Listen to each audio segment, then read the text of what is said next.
You know him as Dirk Diggler in Boogie Nights, the hard-charging cop in The Departed, the foul-mouthed friend in Ted. As a rapper, a fitness mogul, a Boston bruiser with a Bible in one hand and a protein shake in the other. But what you might not know is that before the movies, the money, the empire, there was a young kid with something far more dangerous than celebrity in his future. Because before the fame, there were fists. Before the charm, there were charges. And before Mark Wahlberg ever played a cop, he was running from them. I'm John Michael, and this is Hollywood in Handcuffs, a podcast about stars, scandals, and the stories they hoped would never steal the spotlight. On this episode, a teenage Mark Wahlberg, angry, aimless, and dangerous, terrorizes his neighborhood in broad daylight, hurling rocks and racial slurs, beating two men bloody in a single afternoon, and getting jail time before ever getting screen time. This is the story of the crimes that nearly cost Mark Wahlberg everything, and the reinvention that gave him a second chance. April 8th, 1988. It was a quiet Friday morning in Dorchester, Boston's gritty southern edge, where sidewalks cracked beneath cold sneakers and corner stores buzzed to life one fluorescent bulb at a time. At just 16 years old, Mark Wahlberg was already a familiar face in the neighborhood, just not for anything good. By now, he'd already been involved in 20 or so incidents with the Boston Police Department. Charges that ranged from racially motivated threats and attacks to drug use and theft. He was a 9th grade dropout, a self-described drug dealer, and on that morning, someone hunting for trouble. It was just before 9 a.m. when Wahlberg spotted a man walking toward him on the sidewalk. Ton Lam, a 41-year-old Vietnamese-American man carrying 2 cases of beer into his store. Wahlberg didn't know him. Didn't care. Without warning, he walked straight up to Lam and swung a 5-foot wooden stick across him. Then came the words, violent, specific, racial, calling him a Vietnam fucking shit. As Wahlberg ran off laughing, Lam ran bleeding towards safety. But Wahlberg wasn't finished. Not this day. Shortly afterward, he came across Hoa Trinh, another Vietnamese-American man.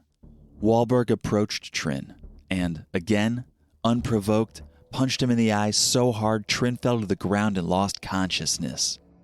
As police arrived, Wahlberg tried to hide in a nearby schoolyard, crouching behind a fence, ducking low in the grass like a kid who didn't realize the game was already over.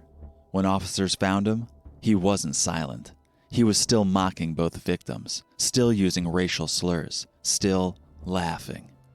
He was arrested on the spot, taken into custody just blocks from the second attack, sweating, smirking, still muttering those slurs under his breath.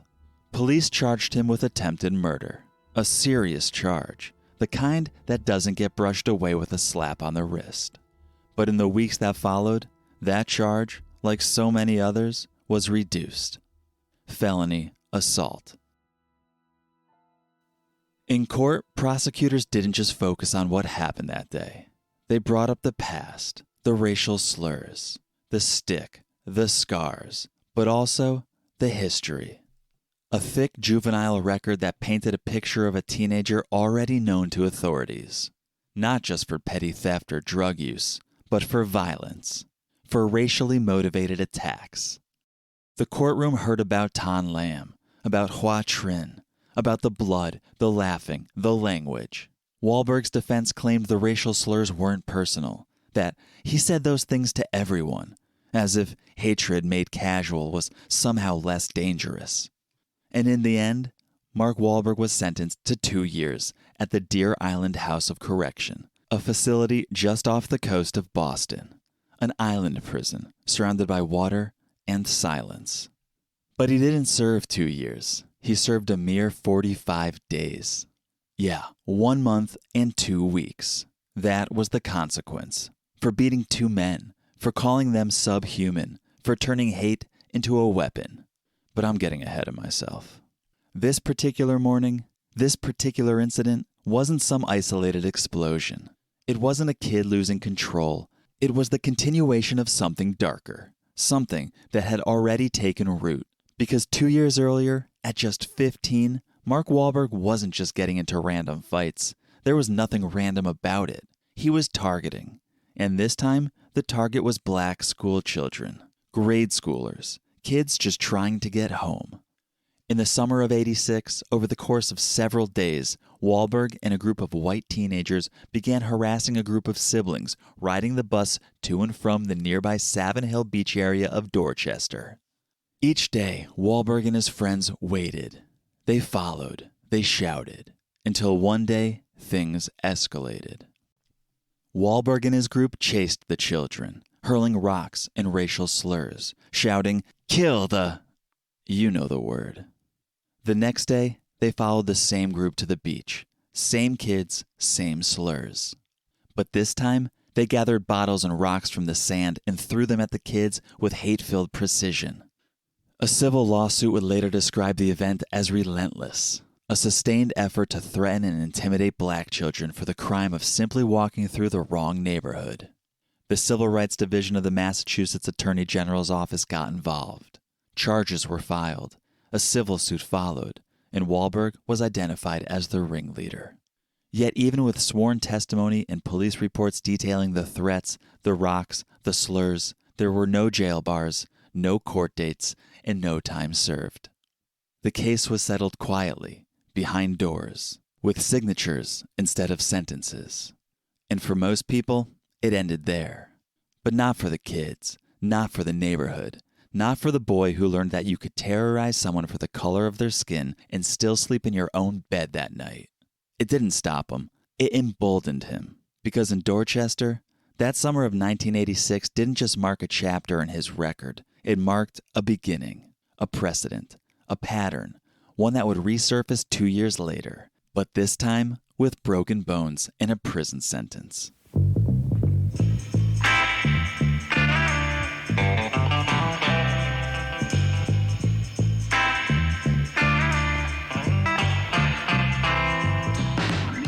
See, Dorchester wasn't just any Boston neighborhood. It was the front line of a city at war with itself. In the late 70s and early 80s, Boston was still reeling from the trauma of court-ordered desegregation. Busing. That was the word that set the city on fire. Black students, many from Roxbury or Mattapan, were forced to attend schools in historically white neighborhoods like South Boston, Charlestown, and Dorchester. And well, the response wasn't quiet. It was violent. Protests, riots outside school buildings, white parents holding up signs that read, "Forced busing is Nazism." This was the environment Mark Wahlberg was born into. Mark Robert Michael Wahlberg was raised in a working-class Catholic home, the youngest of 9 kids. By the time he was 13, his parents were divorced.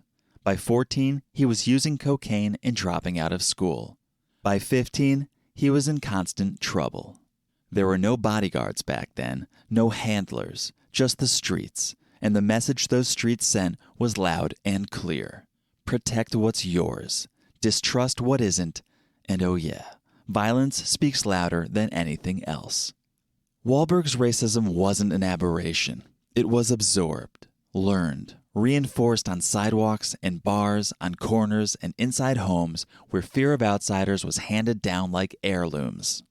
But it wasn't just the culture around him. It was the choices he made inside of it. He didn't just follow the crowd. He led it. And by the time he was 16, the city was already keeping tabs. He wasn't famous, but he was known.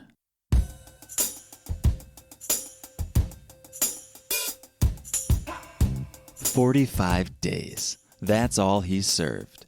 45 days at the Deer Island House of Correction, a low-security facility on the Boston Harbor.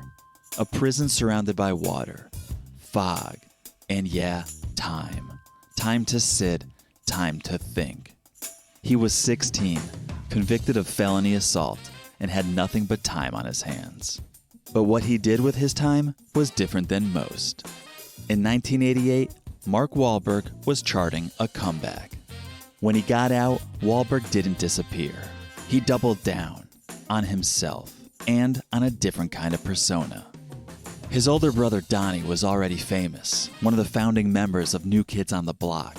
At one point, Mark had been part of it too. He joined the group in its early days, but quit almost immediately. Said it was too soft, too pop. He didn't want to sing bubblegum hooks and wear matching outfits. He wanted something edgier, something more dangerous. Donnie was clean-cut, coordinated, carefully packaged for middle America. But Mark wasn't interested in clean. He wanted attitude. He wanted to be dangerous, but just dangerous enough to sell. So Donnie helped him build something new. A sound, a swagger, a name. Marky Mark.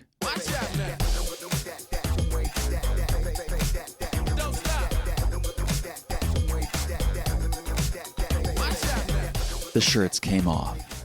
The scowl came on. And suddenly, Mark Wahlberg went from rap sheet to raps, rebranding himself as a rebel with a six-pack and something to prove. It worked. In 1991, Marky Mark and the Funky Bunch dropped Good Vibrations, a fusion of rap and dance pop with a sample that had just enough muscle to feel edgy.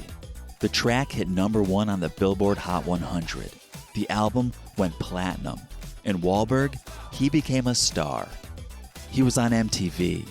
He was on the cover of teen magazines. He was shirtless in Times Square. He was shirtless in mall kiosks. He was shirtless on lunchboxes, posters, and gym locker doors across the country. He was no longer the kid from Dorchester. He was no longer the convict. He was a brand. A bad boy turned pop icon. A redemption arc and a tank top. And yet, nowhere in the press rollout, nowhere in the interviews, nowhere in the liner notes was there any mention of what he'd done to earn the title Bad Boy. There were no sit-down interviews about the 1988 assaults, no mention of the racial slurs, no context for the court dates, the jail time, the juvenile record. When journalists brought up his troubled past, it was vague, glossed over, reduced to Mark used to get in fights, as if it were just part of the Boston mystique, a little local color. The violence became an aesthetic, the slurs became silence, and the truth, it was replaced by image.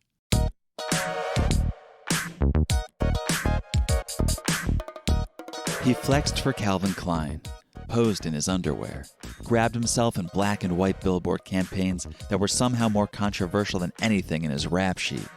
The message was clear. Mark Wahlberg wasn't sorry. He was selling. And America was buying. Because we love the redemption story. We just don't like the uncomfortable parts.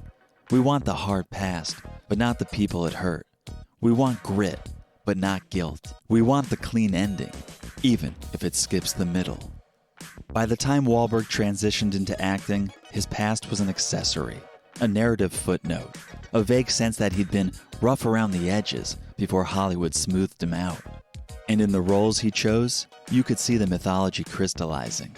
He played boxers, cops, criminals with a conscience, men who did bad things for good reasons, men with trauma behind their eyes and swagger in their step.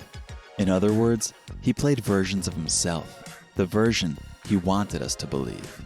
But the real version, the one from Dorchester, the one from Deer Island, he never had to confront him publicly. He never even had to say his name. Because there were no apologies, no sit-down specials, no quiet donations to victims, no school visits, no town halls, no reconciliation. Just abs and attitude and denim and the hum of a well-managed career. But the violence didn't disappear. It just got quieter. Because Mark Wahlberg had found something bigger than hate. He'd found Hollywood. But that redemption arc, it wasn't linear. Because in 1992, even after the hits, after the Calvin Klein campaign, after the tank top transformation of Marky Mark into a marketable bad boy, Wahlberg couldn't leave the violence behind. So he brought it with him. That summer, in a quiet Dorchester neighborhood, Wahlberg came face to face with his neighbor, a man named Robert Crean. The details are disturbing. According to court documents, Wahlberg, now 21 and a national celebrity, attacked Crean without warning, and he wasn't alone. His bodyguard, Derek McCall, helped pin Crean to the ground. And then, as McCall held him down, Wahlberg, the pop star, the underwear model, the MTV darling, repeatedly kicked Crean in the face. One kick, then another, and another. When it was over, Crean's jaw was shattered.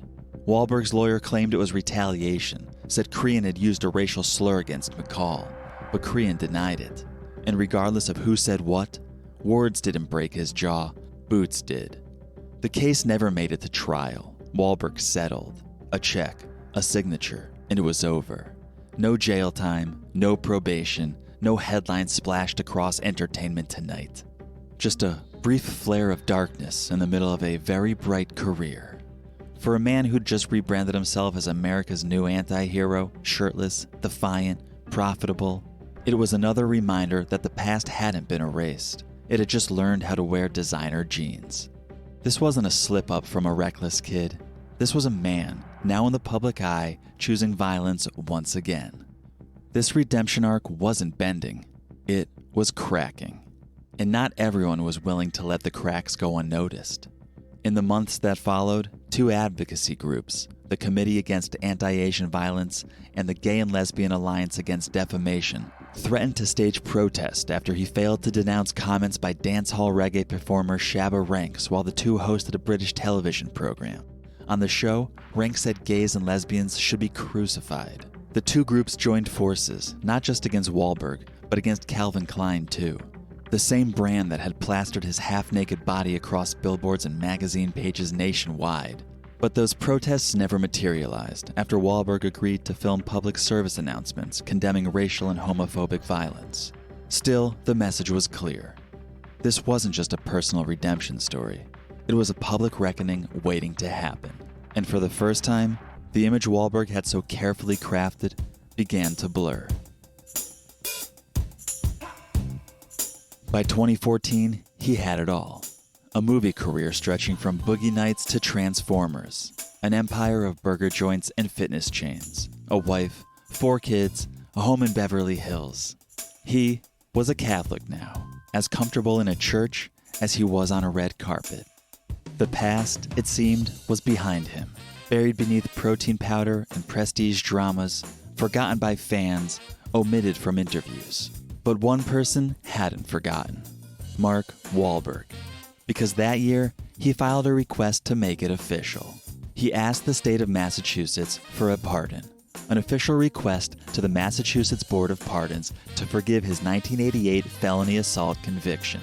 In the application, Wahlberg wrote that he had turned his life around, that the conviction continued to serve as a barrier to business opportunities, in particular to liquor-related licensing. He also said he wanted to be an example for at-risk youth, and that getting a pardon would expedite his ability to help others. The response was swift, and it wasn't kind. Civil rights advocates called it a rewriting of history. Others called it white privilege in motion, a rich man trying to launder his record, while thousands of others with felony convictions, black, brown, poor, couldn't even get a second glance at a pardon board. Even more damning, he'd never apologized to his victims. Not publicly, not personally. Still, one of his victims, Hua Trin, spoke to the press from his home in Texas. He said he'd forgiven Wahlberg a long time ago. He was young and reckless, but I forgive him now. Everyone deserves another chance. I would like to see him get a pardon. He shouldn't have the crime hanging over him any longer. Still, not everyone was as quick to forgive. For a man whose brand was built on redemption, there was one part he'd skipped: remorse. And when the backlash grew louder, Wahlberg quietly withdrew the application. No press conference, no statement, just silence. But that silence didn't last forever. In 2016, just 2 years after the failed pardon attempt, Wahlberg did eventually express regret publicly, not just for the crimes, but for the request itself. He admitted that asking for a pardon might have been the wrong move, that it opened old wounds, that it made some people feel erased. He said that through the process, he was able to meet one of his victims, Hua Trin, that he looked him in the eye and apologized. Wahlberg said, "I was able to meet with him and his wife and his daughter and apologize for those horrific acts. It was a rare moment of reckoning, a moment that should have come sooner, and one that still didn't reach everyone. One meeting, one victim. For some, it was enough. For others, it was too little, too late." And yet, Mark Wahlberg remains a symbol of transformation. A man who walked out of jail, reinvented himself, and built an empire on the promise that people can change. But the real question is, can people change without fully acknowledging what they did?